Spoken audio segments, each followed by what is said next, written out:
Voilà pour le sommaire. Bonjour et bienvenue à tous pour cette demi-heure d'infos en direct sur i24 News. Le Premier ministre français Manuel Valls est à Davos. Il a délivré sur place un message d'alerte sur la possibilité d'une dislocation de l'Union européenne.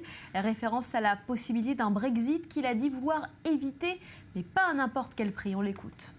Après tout ce que nous avons dit sur les défis et les crises, et de la même manière que je pensais que ça aurait été une erreur historique, mortelle pour l'Europe si nous avions laissé partir la Grèce de la zone euro, je crois que dans la période que nous vivons, voir partir la Grande-Bretagne de l'Union européenne serait un drame.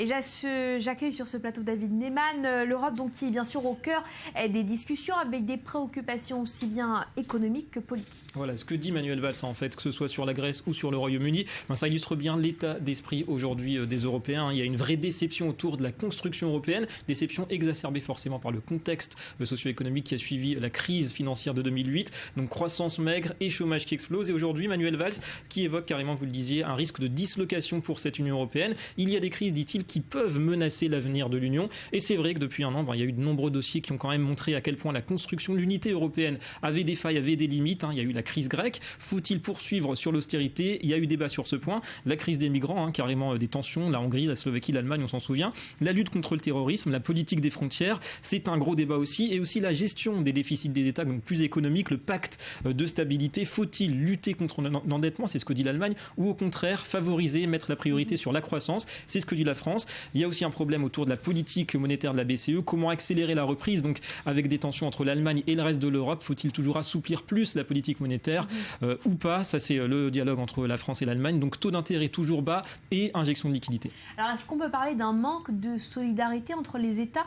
Voilà, donc on voit un manque de solidarité qui a failli d'ailleurs coûter cher, on s'en souvient, à la Grèce l'été dernier et qui pousse aujourd'hui un grand pays comme le Royaume-Uni à s'interroger, à la jouer un petit peu solo. Faut-il ou non rester dans l'Union? Parce qu'à quoi bon payer son abonnement à Bruxelles quand on a une croissance qui atteint le double de la moyenne européenne, avec un taux de chômage aussi qui est seulement de la moitié du reste de l'Union. Donc on peut dire qu'une fois de plus, il n'y aura pas d'Europe économiquement forte tant qu'il n'y aura pas d'Europe politiquement forte. Ça veut dire un vrai leadership, ça veut dire une vraie cohésion sur tous ces thèmes qu'on a évoqués, les migrants, la politique monétaire, la fiscalité aussi. En tout cas, ça renforce un petit peu ce sentiment d'angoisse qu'on perçoit très bien cette année à Davos. Si on écoute certains discours, c'est inquiétant, limite apocalyptique. On l'a dit, Manuel Valls, dislocation de l'UE.